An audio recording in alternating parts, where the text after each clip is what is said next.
मैं कितना ही बता दूँ आप कुछ नहीं कर सकते। अगर आप ना 100% देने के लिए तैयार हो तो मेरे बताए हुए पॉइंट्स तभी काम आएंगे। तो लेट्स स्टार्ट। एंड देखो, मोटिवेशन के लिए तो तुम्हारी मम्मी ही बहुत है। वो एवरीडे अपने घर का काम करती हैं और तुमसे पढ़ाई भी नहीं हो रही। तुम्हें बस मिलना पड़ेगा जितने भी डिस्ट्रैक्शन हैं और यूट्यूब इंस्टाग्राम इन सबको बंद करना पड़ेगा। बस तुम्हें अब ढंग से मेहनत करनी होगी। 1 महीना पहले तुम वही पढ़ोगे ना, शॉर्ट नोट्स अपनी मोटी मोटी बुकें पढ़ोगे। तो रिवीजन रिवीजन करना बहुत जरूरी है, क्योंकि अगर तुम अपनी 12th को बर्बाद मत करना 11th के चक्कर में। एंड देखो, ये जो 6 महीने हैं हम इन्हें 3 पार्ट में डिवाइड कर लेते हैं। तो गाइस, आप सभी का स्वागत है मेरे यूट्यूब चैनल पर आइडेंस ड्राइंग। तो मेरा नाम है गौतम कुमार एंड मैं फर्स्ट ईयर बीटेक स्टूडेंट हूँ IIT धनबाद का। तो आज की इस वीडियो में हम बात करेंगे कि आप कैसे जून से पढ़कर भी दिसंबर तक अच्छे से पढ़कर 99 परसेंटाइल स्कोर कर सकते हैं।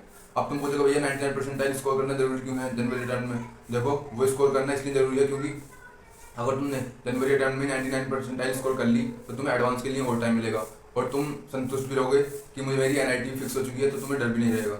तो अब बात करते हैं आज की इस वीडियो में 5 पॉइंट बताऊंगा आपको जो बहुत ही इंपॉर्टेंट होने वाले हैं, जिससे आप भी 6 महीने में पढ़कर जितना, अगर आप देखो, मैं कितना ही बता दूँ आप कुछ नहीं कर सकते। अगर आप अपना 100% देने के लिए तैयार हो तो मेरे बताए हुए पॉइंट्स तभी काम आएंगे। तो लेट्स स्टार्ट करते हैं फर्स्ट पॉइंट से। देखो, अभी तुम 12th क्लास में हो तो अभी तुम्हारे शुरू के 3-4 चैप्टर हुए होंगे हर सब्जेक्ट में, मैथ, फिजिक्स और केमिस्ट्री। तो देखो, जो करंटली चल रहा है उसे तुम्हें बिल्कुल भी छोड़ना नहीं है। अगर तुमने, जैसे कुछ बच्चों का ऐसा होगा ना 11th का बैकलॉग होगा तो वो स्मार्टनेस दिखाने के चक्कर में 12th का छोड़ रहे होंगे और 11th का पढ़ने स्टार्ट कर देंगे। देखो, अगर तुमने किसी पॉइंट पर 12th को छोड़ा तो तुम बहुत रिग्रेट करोगे, क्योंकि 12th मस्ट है। क्योंकि 12th के सबसे ज़्यादा पोर्शन आएगा आपके JEE मेंस में एंड JEE एडवांस में भी। तो आपको सबसे ज़्यादा फोकस जो चल रहा है उस पर करना है एंड 12th क्लास पर सबसे ज़्यादा फोकस करना है। एंड अब बात करते हैं दूसरे पॉइंट की, बैकलॉग। जैसे बहुत से बच्चों की, मतलब ये मान लो कि 70% बच्चों की क्लास 11 बेस्ट होगी जो क्लास 12 में इस बार होंगे। तो मैं उन सभी से कहना चाहूँगा कि देखो, अभी भी बहुत टाइम है, तुम्हें निराश होने की बिल्कुल जरूरत नहीं है। आपको देखो क्या करना है, आपको अपने चैप्टर्स को 3 पार्ट्स में डिवाइड करना है, वीक, स्ट्रॉन्ग एंड जो आपने बिल्कुल पढ़ाई नहीं है। तो जो आपने बिल्कुल पढ़ाई नहीं है पहले उसका वेटेज देखो कि JEE मेंस में कैसा है। अगर JEE मेंस में उसका वेटेज अच्छा है तो धीरे धीरे रोज 1 घंटा निकाल कर कवर करने की कोशिश करो। एंड जो स्ट्रॉन्ग है उन्हें तो रहने दो, उनकी तो इतनी जरूरत नहीं है, बस उनका थोड़ा थोड़ा रिवाइज करते रहो। एंड अब बातें हैं वीक पर, जो आपने आधा पढ़ा एंड आधा आपसे क्वेश्चन आते हैं थोड़े थोड़े, बट पूरे क्वेश्चन नहीं हो पाते। तो आप उन्हें भी वेटेज वाइज देख सकते हैं कि कौन सा वेटेज के अनुसार सबसे ज़्यादा आता है, उससे उस प्रायोरिटी ऑर्डर में आप अपने चैप्टर को करना स्टार्ट कर दें। बट मैं वही बात कहूँगा कि अपनी 12th को बर्बाद मत करना 11th के चक्कर में। एंड देखो, ये जो 6 महीने हैं हम इन्हें 3 पार्ट में डिवाइड कर लेते हैं। जुलाई से लेकर दिसंबर, जुलाई से लेकर क्या कहते हैं अक्टूबर, नवंबर एंड दिसंबर। जुलाई से लेकर अक्टूबर तक आपको किसी भी हालत में अपना सिलेबस कंप्लीट कर लेना है, क्योंकि अगर आपने दिसंबर तक सिलेबस कंप्लीट किया, आप चाहे फिर कितनी कोशिश कर लें अच्छी परसेंटाइल नहीं ला सकते। तो आपको कुछ भी करके अक्टूबर तक अपना सिलेबस कंप्लीट कर लेना है। एंड नवंबर जो बचा है, नवंबर में आप अपने रिवीजन करेंगे एंड जो आपके बैकलॉग थोड़े बहुत और रखे हैं आप उन्हें कंप्लीट करने की कोशिश करेंगे। एंड तीसरा अब आता है दिसंबर। December is the most important month of your JEE preparation, because देखो इसमें क्या होगा, इसमें आपको पूरे क्या कहते हैं फुल सिलेबस मॉक टेस्ट देने होंगे एंड अपनी गलतियों को नोटिस करना होगी। मैं जो गलतियाँ घर पर कर रहा हूँ वो मैं अपने एग्जाम सेंटर में ना कर दूँ।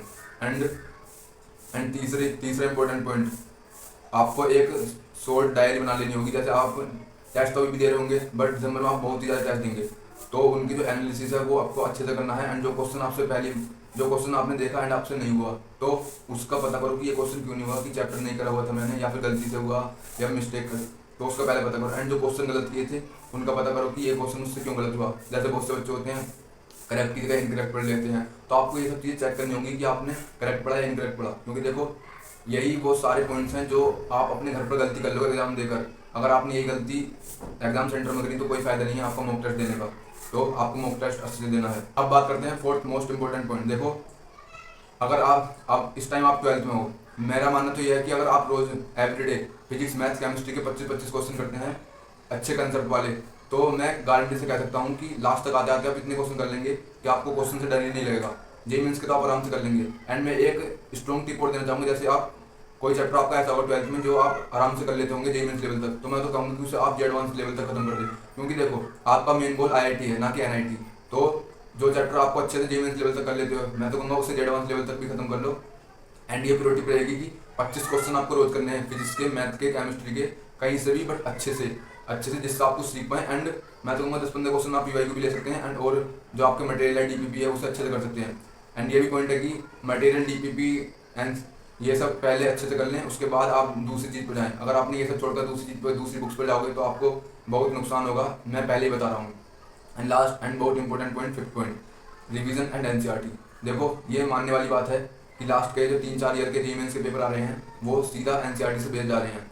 एंड केमिस्ट्री के लिए तो एनसीईआरटी रामबाण है भाई, उसे तो मैं तो कहता हूँ रोज पढ़ना चालू कर दो 1 घंटा। इनऑर्गेनिक रोज पढ़ना स्टार्ट कर दो, क्योंकि इनऑर्गेनिक में सबसे ज़्यादा प्रॉब्लम आती है बच्चों को। तो आप इनऑर्गेनिक पढ़ना स्टार्ट कर दो एंड रोज सुबह 1 घंटा उठकर, मतलब 1 घंटा सुबह भी पढ़ सकते हो या फिर रात को, पर तुम्हें रोज 1 घंटा इनऑर्गेनिक केमिस्ट्री पढ़नी है तो पढ़नी ही है।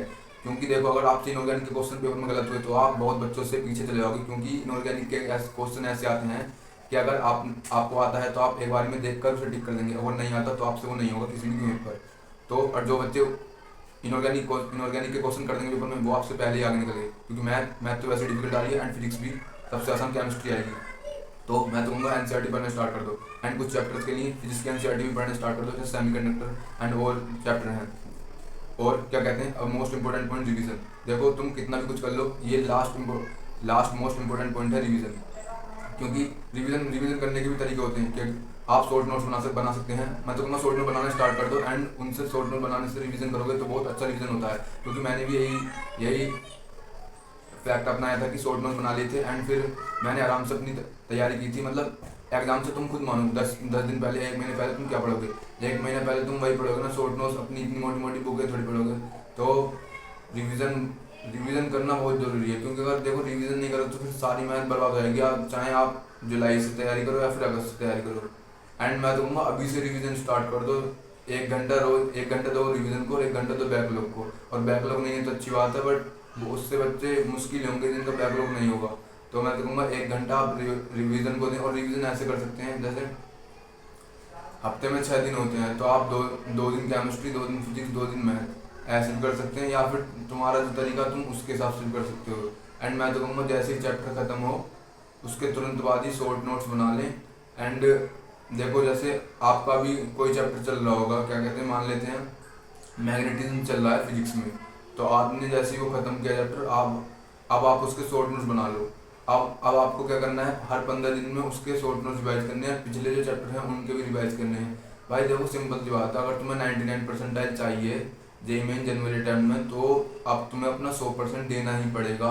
एंड सब चीज़ों को भूलना पड़ेगा, जितने भी डिस्ट्रैक्शन हैं और यूट्यूब, इंस्टाग्राम, इन सबको बंद करना पड़ेगा। बस तुम्हें अब ढंग से मेहनत करनी होगी।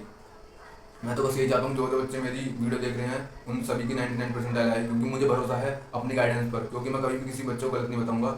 एंड मुझे तुम पर भी भरोसा है कि तुम अपना 100% जरूर दोगे। क्योंकि देखो हम जब तैयारी करते हैं ना, तो किसी ना किसी बात को सोच कर ही करते हैं कि मुझे आईटी बॉम्बे जाना है, दिल्ली जाना है, या फिर पापा का नाम रोशन करना है। देखो जब मैंने तैयारी करी थी तो मेरा भी एक मोटिव था कि ये जो घर की कंडीशन है इसे सुधारना है, कुछ बड़े पद पर जाना है एंड अपने पापा का नाम रोशन करना है। एंड और सारे मोटिवेशन भी होते हैं जो आपको ये करने के लिए मजबूर करते हैं।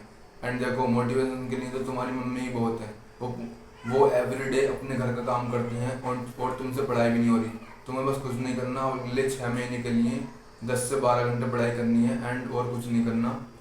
तो आपको ये वीडियो कैसे लगी, वीडियो अच्छी लगी हो तो चैनल को सब्सक्राइब करें एंड वीडियो को लाइक करें। मिलता हूँ नेक्स्ट वीडियो में ऐसी ही अमेजिंग वीडियो के साथ जो आपकी हेल्प करे एंड आपको मोटिवेशन भी दे कुछ करने का। तो अब बस मैं यही कहूँगा कि अब जितना भी टाइम बचा है अब अपना 100% दे दो भाई, क्योंकि बात को रिग्रेट होने से अच्छा है कि अभी अपना 100% दे दो।